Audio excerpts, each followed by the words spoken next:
మనల్ని ప్రశ్నించుకుంటే కనుక మనము విజయవంతమైన జీవితాన్ని అనుభవిస్తున్నామా, లేదా ఏదో ఆశపడి ఇక ఆశని అక్కడతో చంపేసుకునే వారికి మనం ఉన్నామా అనేది కూడా మనం పరిచయం చేసుకోవాలి. కొన్ని ఆశలు మనిషికి ఉన్నాయి. మనిషి ఆశాజీవి. ఆశ లేని మనిషి భూమి మీద బతకలేని వాడు.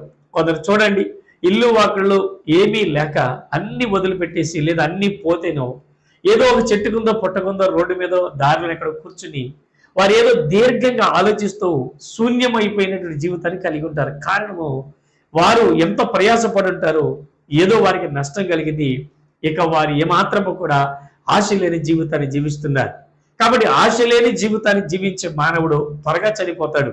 అతని జీవితానికి ఆశ ఉన్నట్లయితే ఆ ఆశ అతన్ని పరుగులు పెట్టిస్తుంది, ప్రయాణం చేపిస్తుంది, నలుగురితో కలిసి తన అవసరము తీర్చుకునేలాగా హృదయము ప్రేరేపించి అతని చురుకుదనాన్ని